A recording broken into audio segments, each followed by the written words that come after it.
Hi అండి, welcome to my channel. ఈరోజు నేను సన్నకార పూసను చేస్తున్నాను.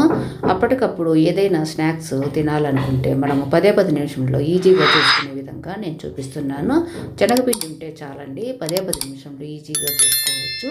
ముందుగా ఒక మిక్సింగ్ బౌల్ తీసుకునేసి 2 కప్పుల శనగపిండిని వేసుకుంటున్నాను.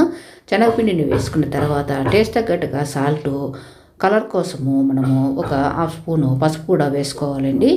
ఇవి బాగా మిక్స్ అయ్యేట్లు మన స్పూన్తో బాగా కలుపుకునేసి కొద్దిగా వాటర్ వేసుకుంటూ సాఫ్ట్గా కలుపుకోవాలండి. మనము జంతికల పిండిలాగా మీడియంగా కలుపుకోకూడదు.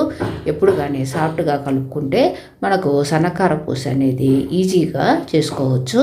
ఎందుకంటే మనము ఈ మురుకుల గొట్టం నుండి సన్నకార పూస చేయాలంటే ఈ విధంగా సాఫ్ట్గానే కలుపుకోవాలి.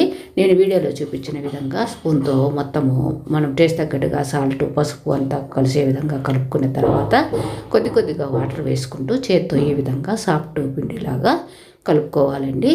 తర్వాత మురుకుల గొట్టానికి మనం కొద్దిగా నూనె అనేది రాసుకునేసి ఈ మురుకులు పిండి అనేది మనం సన్నకార పూస చేసుకునే దానికి కలుపుకునే పిండిని ఈ మురుకుల గొట్టంలో పెట్టుకునేసి రెడీగా పెట్టుకోవాలండి.